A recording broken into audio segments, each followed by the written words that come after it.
ನನ್ನ ಹೆಸರು ಸಂಜೀವ್ ಕುಮಾರ್ ಜಿರ್ಗೋಡ್ ಅಂತ ಹೇಳಿ ಸರ್. ನಾನು ನಮ್ಮ ಭೂಮಿ ನಮ್ಮ ಹಕ್ಕು ರೈತ ಹಿತರಕ್ಷಣಾ ಸಮಿತಿ ಪ್ರಧಾನ ಕಾರ್ಯದರ್ಶಿ ಇದ್ದೇನೆ ಸರ್. ನಾವೀಗ ಸರ್ಕಾರಕ್ಕೆ ಮನವಿ ಮಾಡ್ಕೊಳ್ಳೋದು ಏನಂತಂದ್ರೆ 2021ರಲ್ಲಿ KIDB ಅವರು 5,900 ಎಕರೆನ ಅಕ್ವೇಷನ್ ಮಾಡ್ಕೋಬೇಕಂತೇಳಿ ಅಧಿಸೂಚನೆ ಹೊರಡಿಸಿದ್ರು. ಆ ಭೂಮಿಯಲ್ಲಿ ಆಲ್ರೆಡಿ ಈಗ 3,500 ಎಕರೆಗಳನ್ನ ಈಗ ಆಲ್ರೆಡಿ ಅವ್ರ ಕೆಲಸ ಚಾಲೂ ಮಾಡಿದಾರೆ. ಅದ್ರ ಪೇಮೆಂಟ್ ಕೂಡ ಸರಿಯಾಗಿ ಹಾಕಿಲ್ಲ. ಸರಿಯಾಗಿ ರೋಡ್ ಎಲ್ಲಿ ಬರ್ತದೆ ಅಲ್ಲಿ ಅವ್ರಿಗೆ ದುಡ್ಡು ಕೊಡೋದು ಅವ್ರಿಗೇನು ಹಿಂದೆ, ಯಾಕಂದ್ರೆ ಹಿಂದೆ ಚಮಚಾಗಿರಿ ಕೆಲಸವನ್ನ ಸರ್ಕಾರ ಮಾಡ್ತಾ ಇದೆ. ಹಿಂಗಾಗಿ ನಾವು ಮನವಿ ಮಾಡ್ಕೊಳ್ಳೋದು ಏನಂತಂದ್ರೆ ಎಲ್ಲರಿಗೂ ಕೂಡ ಪಾವತಿ ಆಗುವ ಮಟ್ಟ ಆ ಯೋಜನೆಗಳನ್ನ ಅಲ್ಲೇ ಬಂದ್ ಮಾಡಬೇಕು.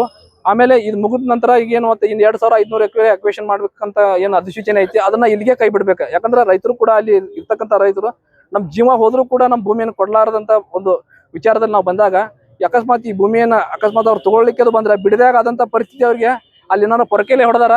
ಇಲ್ಲಿ ನಾವು ಬೇರೆ ಬೇರೆ ರೀತಿಯಾದಂತ ಒಂದು ಹೋರಾಟ ಮಾಡ್ಬೇಕಾಗ್ತದೆ ಅಂತೇಳಿ ಸರ್ಕಾರಕ್ಕೆ ನಾನು ಈ ಮುಖಾಂತರ ಎಚ್ಚರಿಕೆಯನ್ನು ಕೊಡ್ಲಿಕ್ಕೆ ಇಷ್ಟಪಡ್ತೀನಿ. ಈ ನಮ್ಮ ಜಿಲ್ಲಾಡಳಿತಕ್ಕೆ ಮನವಿ ಸಲ್ಲಿಸಕ್ಕೆ ನಾವು ಬರೋಕ್ ಕಾರಣ ಏನಂತಂದ್ರೆ, ನಮ್ಮಲ್ಲಿ KIDB ಸಂಸ್ಥೆ ಅಂತಕ್ಕಂಥದ್ದು ನಮ್ಮ ಭೂ ಕಬಳಿಕೆಗೆ ಬಂದ ಹಕ್ಕು ನಮ್ಮ ರೈತರಿಗೆ ಮೋಸ ಮಾಡ್ತಕ್ಕಂಥ ಕೆಲಸನ ಮಾಡ್ತಾ ಬಂದಿದೆ.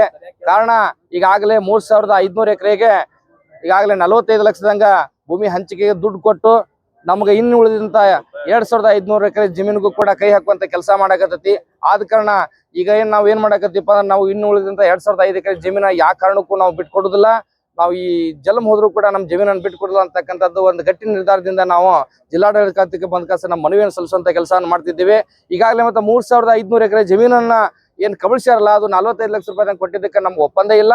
ಇದೇ ರೀತಿ ದಕ್ಷಿಣ ಕರ್ನಾಟಕದಲ್ಲಿ ಬಿಡದಿ ಒಳಗ ನಡೀತಕ್ಕಂಥ ಒಂದು ಹೋರಾಟದಲ್ಲಿ 3 ಕೋಟಿ ಸಹ ಇದೇ ಸರ್ಕಾರ ಕೊಡ್ಲಿಕ್ಕೆ ಅಲ್ಲಿ ಇಷ್ಟಪಡಕತ್ತೈತಿ. ಇಲ್ಲಿ ದುಡಿತಕ್ಕಂಥ ನಮ್ಮ ಉತ್ತರ ಕರ್ನಾಟಕ ರೈತರಿಗೆ ಬಹಳ ಅನ್ಯಾಯ ಮಾಡಕತ್ತೈತಿ. ಯಾಕಂದ್ರೆ 45 ಲಕ್ಷ ರೂಪಾಯಿ ಎಕರೆದಂಗ ನಮ್ಮನ್ನ ಕಿತ್ಕೊಳಕತ್ತಾರ, 3 ಕೋಟಿ ರೂಪಾಯಿದಂಗ ಅವ್ರಿಗೆ ಕೊಡಕತ್ತಾರ.